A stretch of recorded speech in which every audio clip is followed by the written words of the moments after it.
Michael Ray here from Walk-Ins. Welcome. And real quick, mark your calendars for February 27th at 12 p.m. Eastern for our next webinar, which is all about DIY marketing tactics for your urgent care. If you're needing more patients in your door, but you don't have the budget for hiring a full-time team member inside to run the marketing or to hire an agency to help run those ads, these are things that you can do yourself, the owner, to help increase that patient volume. So hit the link below to register for the webinar. If you can't make that date, go ahead and register so you can get the replay later, and love to see you on there. Thanks.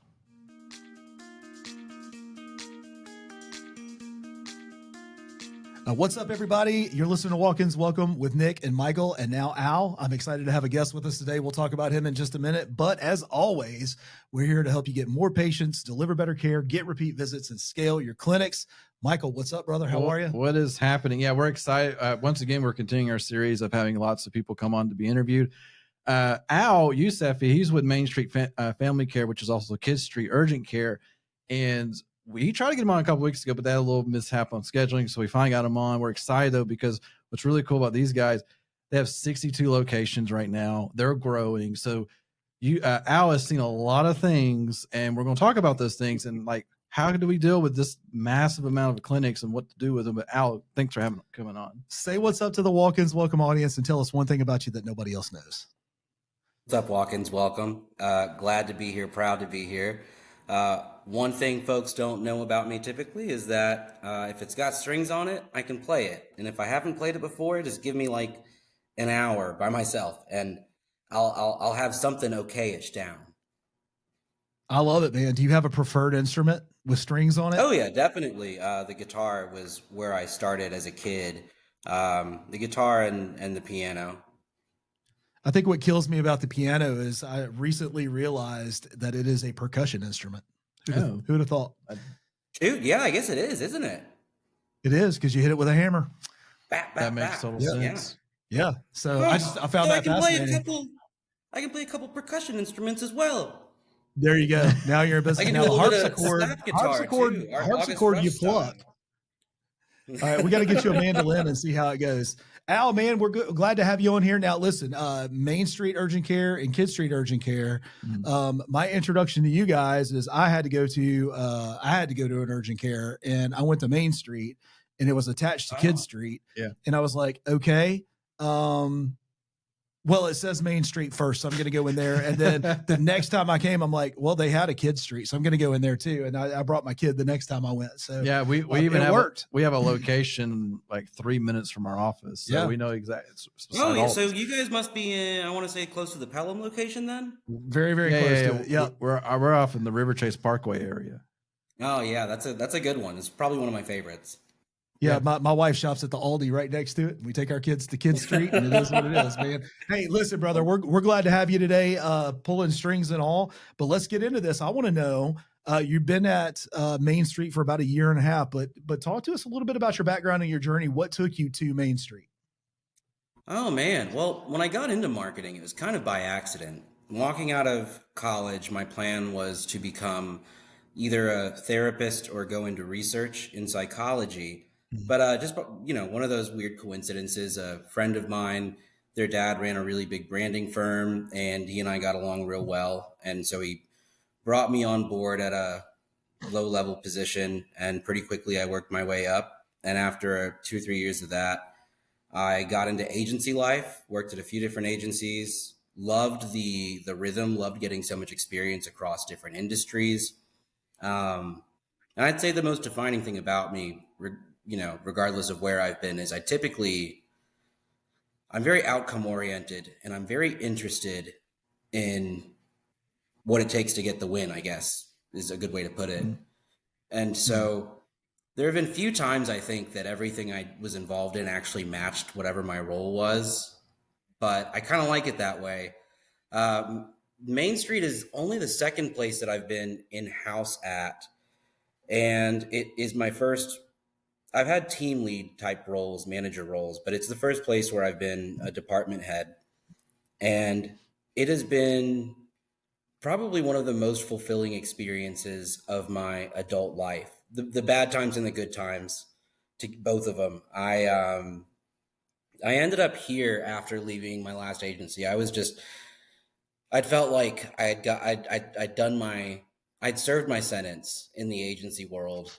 Um, Yeah, that's getting my one of the feet things. wet, getting that variety of experience. And a lot of the agency life was focused on digital marketing, Mm. with only one or two of them having any involvement in branding and traditional marketing.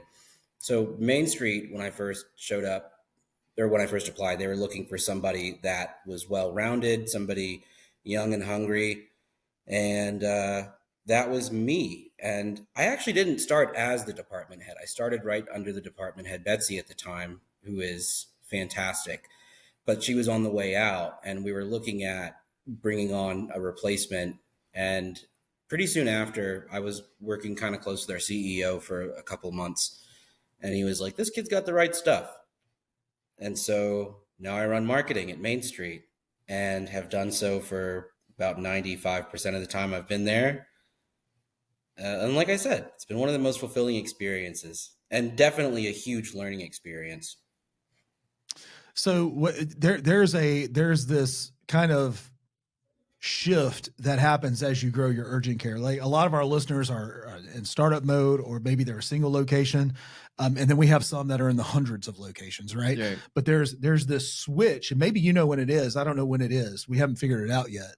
I would But say there's a somewhere around 15 to switch. 20 locations if I'm on the right page. Yeah, if you're talking about like once they bring it in house. Mm-hmm. And so that like with that, so 15 to 20, what is the benefit of having an in-house team? Agency, if you want people that are going to manage certain channels or certain tasks, that's one thing. Um, Speaking to marketing in general, like I said, my mindset was I'm going to get my agency years in, get the variety. I want to go in-house after that. And I'll be honest, I thought that it was like the kind of thing where in-house is easier because you have one client and not like, multiple. But the challenge that in-house brings and the benefit to the company is that you have this increased flexibility, like especially if you're on the leaner side, because the margins in the urgent care space typically mean that your teams will need to be somewhat on the leaner side, not just marketing, but across the board. And so that means people have to wear many hats. People have to be able and willing to pitch in when it comes to ops or new tech team initiatives, stuff like that. So like a great example would be we rolled out our kiosks, our front automated front desk, about a couple months after I got here. And marketing played a pretty significant role in making sure that the patient experience and customer feedback was getting back to our tech team. And I would say we were probably, even including tech team, I would say we were probably the department most keyed in to what the patient and potential patient sentiment was looking like for these automated front desks. So with an agency, in my experience, occasionally you get a client who's bold enough to bring an assignment like that your way, and they're like, "Hey, you're managing Google Ads and Facebook. How would you like to also be responding to our reviews, making tickets for patients, and getting that feedback back to the proper departments?" And an agency will say, "Absolutely." Am I allowed to say hell no? You can say it if you'd like to. Yeah, absolutely. All right. An agency is going to say, "Hell no." So you get the flexibility that I think is required, especially, I mean, I'm thinking even with the big brands, like the biggest brands, like Fast Pace and AFC, your marketing department is going to have some agility that you're not going to get from an agency or probably from freelancers. And then on top of that, there's the issue of there's HIPAA, not the issue of, but there's HIPAA. And so you don't want your patient communications going through, and no matter what, a fair amount of this is going to involve patient communications. People are going to respond to things. People are going to hit you up over social, etc. And just as well, you're taking the operational side of things and you're putting it out there on social, on your GMB, updated regularly. Agencies typically aren't going to be very useful for that. And so a lot of people will start with a Betsy and maybe two or three others. Typically, at least one of them is going to be freelance. And then I think around 10 locations is typically where you start to see the burnout get to them. And then around 15 is where I think leadership typically tends to recognize it and go, okay, they need a team. I think we got to that point of actually like making marketing a team as opposed to a few people, somewhere around 25-ish clinics. And then I would say marketing went from being a team to a department around 40, around the same time I showed up. And the good news is I got here right about after 40, but I would consider myself one of the better Main Street historians just because I'm a naturally curious person. Sure. But yeah, that's probably the biggest. That said, especially because lean teams and all, every now and again, I don't think there will ever be a time, regardless of our size, where we're not relying on at least one or two agency partners, just on the basis that it is, if you have the right relationships, it's going to be much more cost effective than bringing on a role dedicated just to that thing. And even if you have them wear multiple hats, there are some roles that just aren't suitable for wearing multiple hats. Like Sure. Someone who's great at navigating, getting audience data in this post third party data world, they're not going to be someone great for also responding to reviews. It's just, that is the case. Two different skill sets, right? Mm-hmm. Well, so for some of the more specialized stuff, definitely better going agency, even I would say early on. Right. I mean, I would even say, I think you've touched on a point that we brought up before in the past of it's difficult for someone to wear X amount of hats and be really, really great at every hat they put on. Because at the end of the day, like there's a desire or a passion toward one or two things, but they can't expect that for if they have 5 different things they're trying to do. Like you said, like an analytical person may not be very social. So like having them taking a very analytical person and make them do social posts, like it's probably not going to jive very well, and vice versa, right? You take a very creative person and ask them to do data crunching every day, it's not going to work out too well. So we've talked about that before. Recognize, I'm glad you brought it up, real life, right? And then you also brought up the other interesting part of, while you have a whole marketing department, there is like one or two things like an agency could like be very specific in helping with, just because it just makes sense to. Like, why waste the entire position on something that an agency could fill in the gap for? And we've talked about the benefits of agency because we are one, but at the end of the day, like it's a strategic move. We're pro everything. Yeah. Like if you really listen to us, we think there's a season where you need to just do your own thing. Yeah. Because you need to learn who your audience is. You don't know enough about them yet. Yeah. And then there's a season where like you need to get out of your own way, let somebody step in like an agency that does it all day, every day. And then you need to learn how to measure the results. And there's a season that we're talking about now. Like, what is the threshold where you take it in-house and you start building a team for the specifics? And then, like you had already mentioned, build in the gap. So what is the size of your team? Currently, it will range at any given point from 10 to 15 people. You get a nice size team. With the wearing of many hats, there are times where I wouldn't necessarily call them my team, but times where I'm going to be, it's almost like secondary leadership involved in operations or product team or tech team. And so every now and again, I have a project where my team is maybe only one person from my actual department, and then 4 or 5 people from a different department. And you have to be, I think, somewhat flexible for that. Although I will also say, I think in general, there is, and this isn't just an urgent care thing, but urgent care and similar, I think oftentimes you kind of run this risk when you start bringing on highly experienced specialists, only on the basis that there are very few things, I think, in this business model that someone can get away with being a marketing specialist of some kind, like exclusively, which is unfortunate because, you have this network you want to dip into and you have to hire somebody. And it's like, I know so many people who are absolute design kings and queens, and yet I know I can't probably rely on them to go outside of scope. They're going to start after a few months probably feeling a little bit like, well, that's not part of my job. That's not what you hired me for. Yep.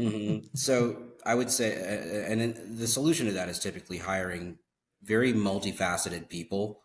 Like for example, our web designer is also by trade and this is common, just a designer. And so they handle both sides of that, as well as dipping into tech team occasionally for extra help. And we have a data scientist, and that data scientist has the skill sets necessary for programming bots for when we need to start automating work that has become ridiculous because of the scale. And so it's like, and in that way, I've got most of the team, minus maybe one. Yeah, no, minus one person. They've all been hires that I made.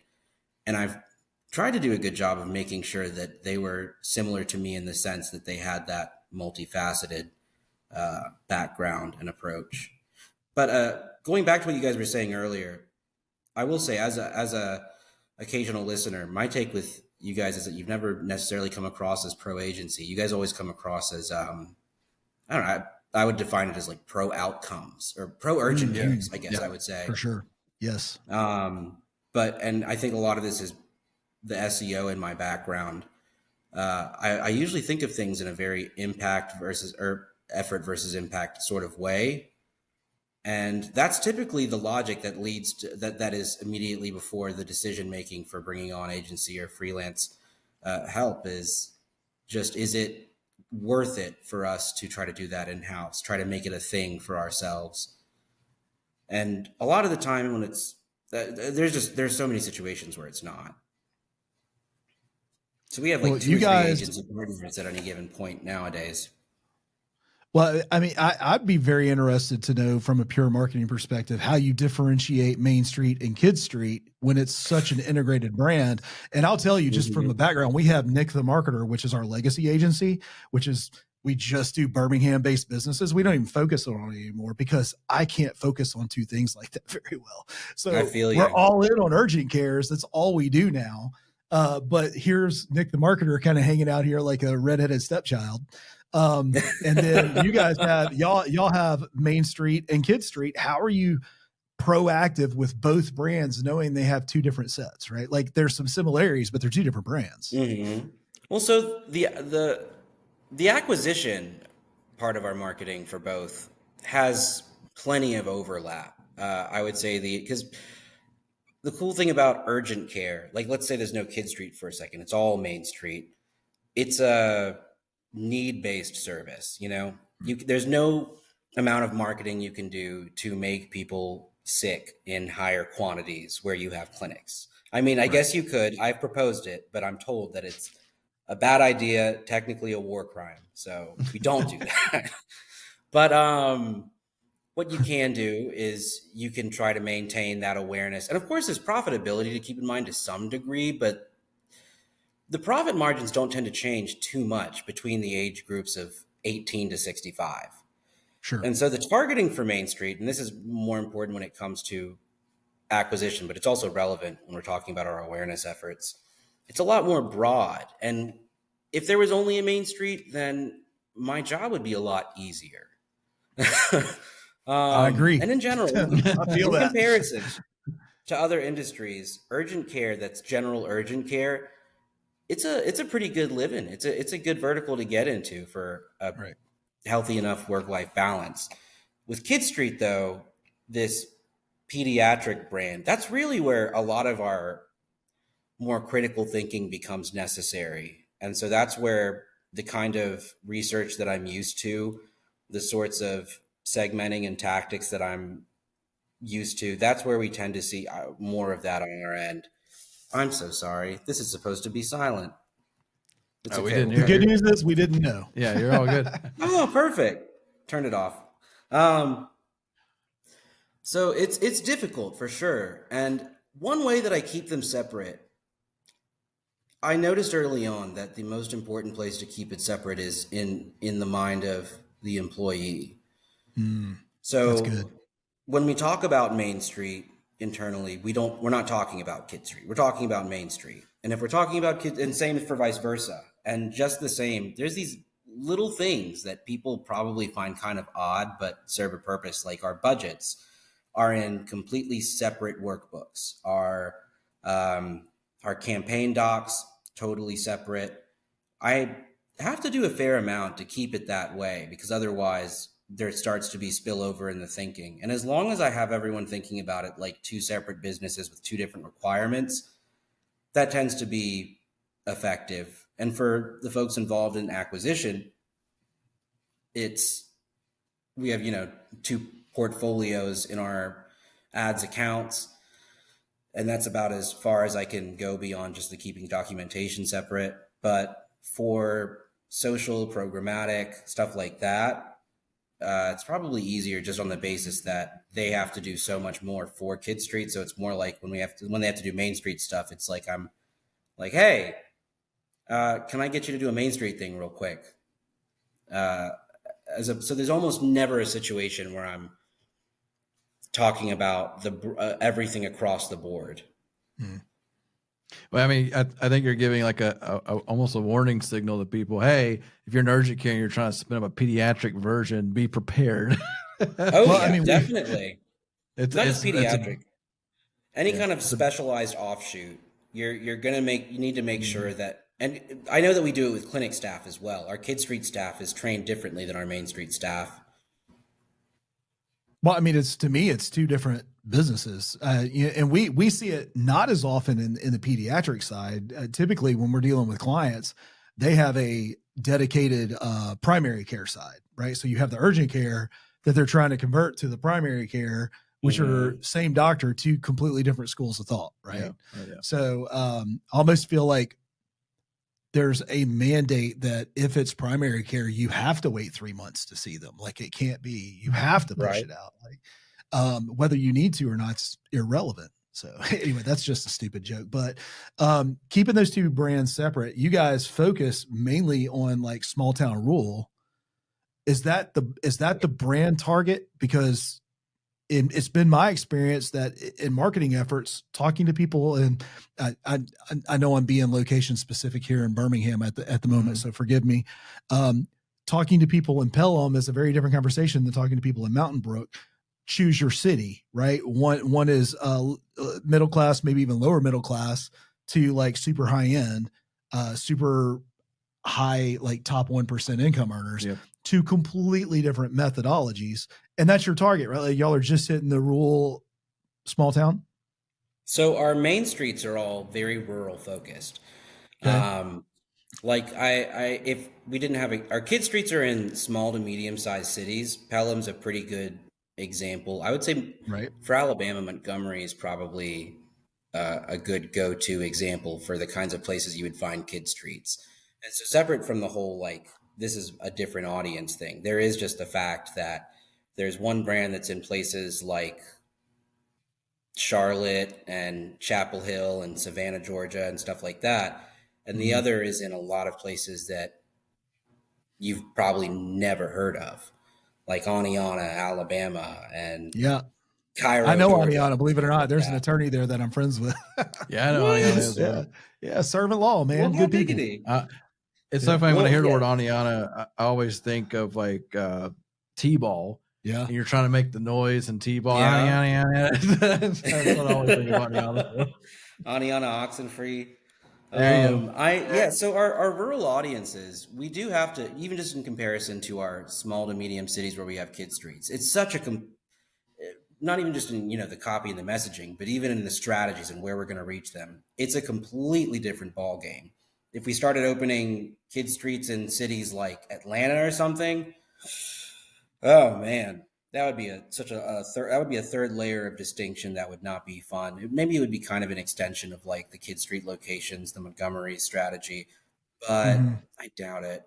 But it really is a whole separate ball game when we're talking about main streets, because they are in those rural areas. I mean, so many of them are places with less than 1,000 people, where people are coming like 20, 25 minutes because we're the nearest urgent care. That's wild. Well, so talking on that a little bit too, talking about your footprint is, so you started there around 40 locations. You're up to 62 and plan to grow more. Can you talk about some of the challenges of opening up those new locations, like some things that you face that people may not think about? And Oh is there yeah. some strategies that y'all lean into? Because you're saying rural, right? So like that's kind of a different mindset for a lot of reasons of, because you're having to extend your reach a little further. It's not because in our world, like 2 to 5 mile radius does a lot for an urgent care. But if you're in rural, like you said, they may have to drive 30 minutes, which is more like a 10 to 20 mile radius. Oh So that's yeah. always a big deal. Well, I will say the most important thing is to keep such a distinct and separate strategy for new clinics marketing versus existing clinics. That's another way we classify a lot of our clinics, is we have our existing, like almost every list is going to be broken down by existing versus new, or KidsStreet versus MainStreet, or some version of both. For new clinic, especially in the more rural areas, you got to get out there in advance. You need that kind of awareness that it gets harder to measure, like billboards, traditional radio for rural, streaming radio and traditional radio for more metropolitan. Um, but beyond, I'd say, like, without giving too much away, our our new clinic budget, which is the budget that a clinic has for the 3 months leading into and the 3 months afterwards, is about double what. So that's 6 months. That's about double what an existing clinic in the same brand is going to get for the whole year. So we really go heavy early on. And the better we do that historically, the better the clinic ends up performing even years later. Beyond that, you have to be really flexible, because when it comes to the kinds of properties that most urgent cares use for their businesses, you run into all kinds of weirdly specific local rules, whether it's like state but especially the local ones, and in smaller towns especially, because you don't know how well they actually enforce it. They might have some of their own weird quirks. Like, we like to put a big "coming soon" banner in front of a location while it's being built, and you'd be shocked how often a township is like, absolutely not, there's no roof on the place yet. You put a roof on there, then we'll talk. Or it's got to pass inspection for this, that, or the other, things like that. And so a lot of the time, and that's where I usually come in, is that I get to finagle some and shake some hands, learn some names, that sort of thing. But the hard part especially is that, we'll have a whole rollout laid out, and 6 months, 7 months in advance before the clinic's meant to open, and then suddenly it's shifted like 2 months. And that happens more often than not, that the date that I first get is a different date than when it actually ends up opening. There have been some clinics that when I got there, it was like, it's been opening for like 6 months now, and then it opened finally like a few months ago. That's real. We have seen that in our own experiences with urgent cares, where like, hey, I'm ready to open an urgent care. Like, if it's a startup situation, cool. Well, let us know when you have an official open date, and then we'll talk, because we realize that it probably won't happen. And we've had quite a few where they may have said January, it becomes April, May, June, or more. And some of it's not so much the building. It's because the insurances are being real resistant about trying to allow some things. So then we've had situations where like, hey, I'm opening, but only run these ads because I can't get insurance yet. I'm just going to do some cash only offers just to get the ball moving. So it's real. Like, I mean, I don't know of an urgent care yet that's opened on time that we've worked with. Yeah. Well, I mean, you're getting insurances and everything else in place. So yeah, it could be a challenge. Yeah, for absolutely. Sure. It's messy. You're dealing with a lot of different outside parties, and most of them are going by regulations. And I think that's one of the reasons that the urgent care space, there's a bigger emphasis, I think, on relationship building and maintaining those positive relationships, because you are going to have to rely on the grace of others more often than you would in something like the legal field or anything e-commerce. That's good, man. All right. I want to fire off a couple of random questions and just have some fun with that for a second, if you're up for it. So I wanted to be fired off quickly, and the first thing that comes to your mind, because I just think it would be fun. So first question, AI integration, yes or no? When it's done, oh wait, yes or no? Just yes or no, keep it there? You can expand quickly, but I want to fire off some stuff for sure. Yes, with an asterisk. Okay, go with the asterisk real quick. Asterisk. They got to do it well. If I have to rephrase the same question so many times that it would have taken me less time to do it myself, unintegrate. Okay, gotcha. Favorite EMR? Ooh, I would say. Don't think about the one you use, just one that you love. No, genuinely, sincere answer. Experian.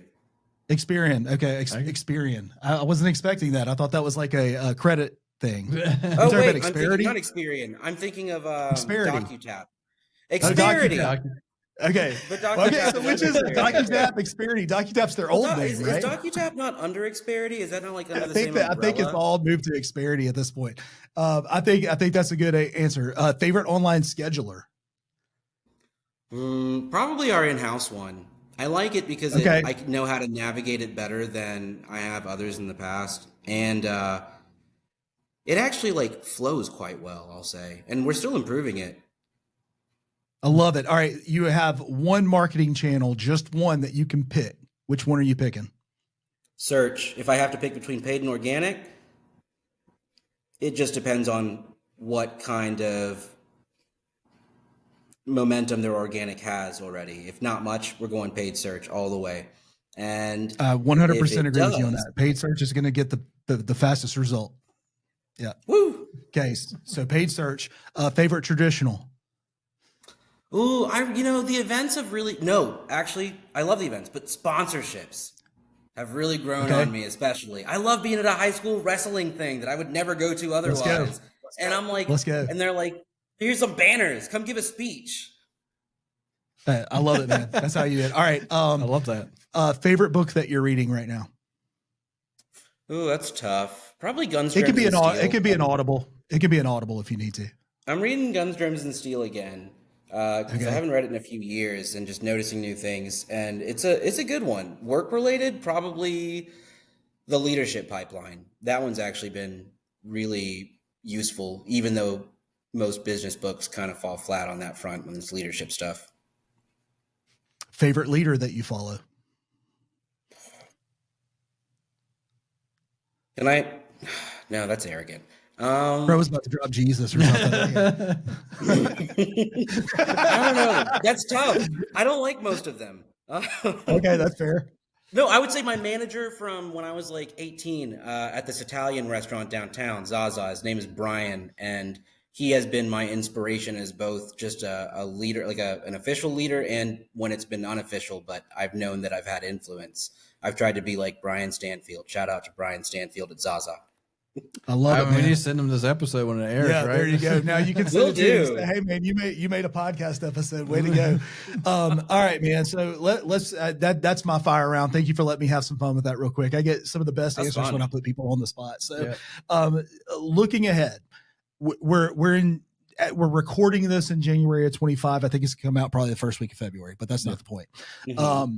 25, I think, is going to bring a host of changes in how urgent cares go to market.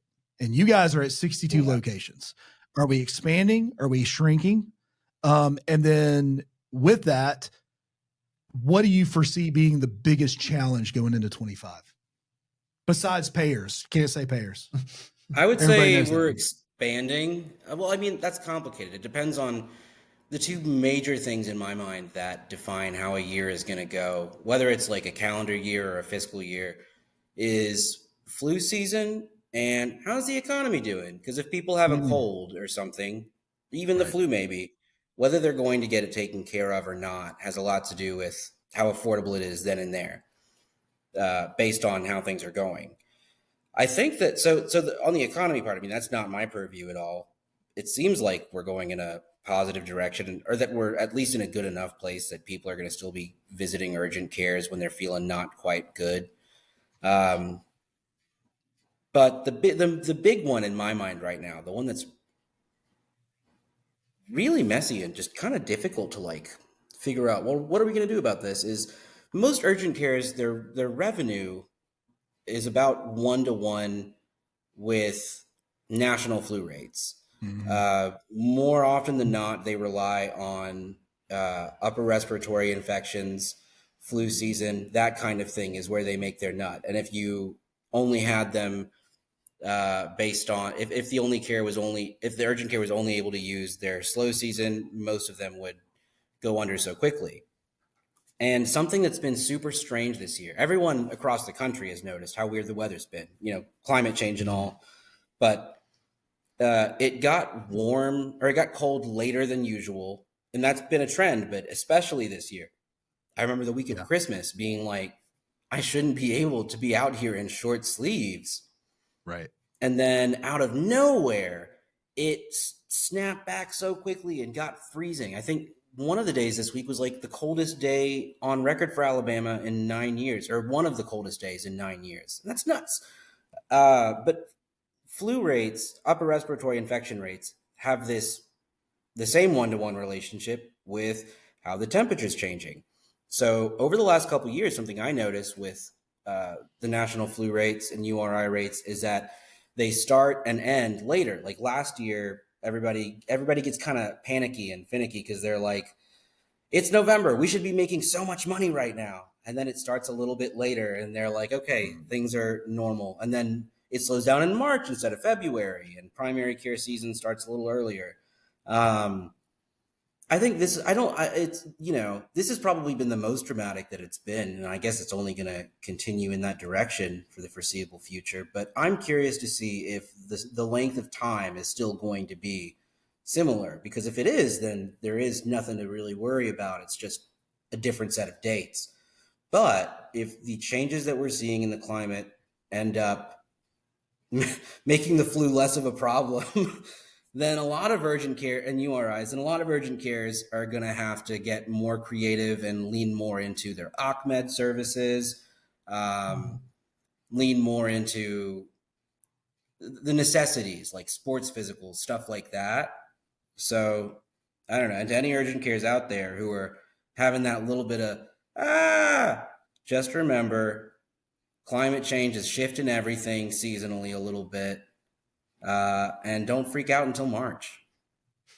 Yeah. Well, March, it's all on, baby. Well, like it's time to burn it all down in March. It's real. Till then, it's real. You're talking.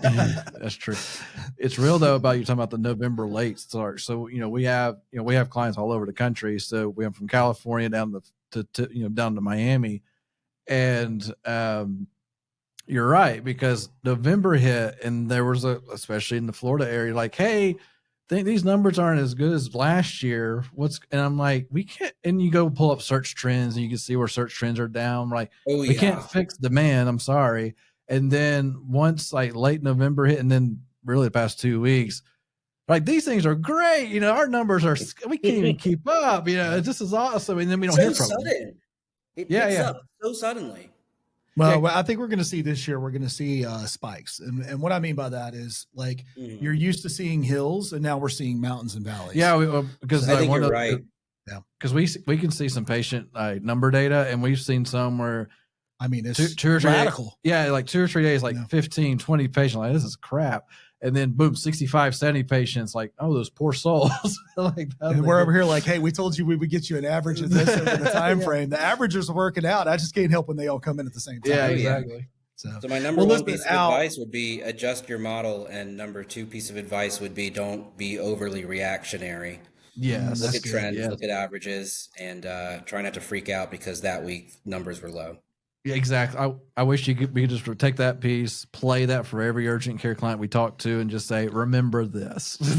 Hey, listen to what Al said. Yeah, listen to Al. Be it. Hey, Al told us to tell you this. Please do. He yells. You're going to be like, who? And then we can promote the podcast. I love to give my unsolicited business advice. It really is my favorite hobby. I like to call mine my humble but accurate opinion. There you go. Oh, I might borrow that. Hey, you can have it for free after you give me credit for it twice. There you go. After that, it's all yours, man. Fair enough. All right, and on that, thank you, Al, for coming on. We've enjoyed this podcast. We burned up the 20 plus 30-minute thing already, so we're going to have to end it. But you brought some great information to the table. I know there's some nuggets that our listeners will pull from this. We'll probably get some emails from it too, which is always fun. But Al, thank you again for coming on. Audience, thank y'all for listening, and we'll catch you on the next one. We'll see you soon. Thanks, Al. See you around.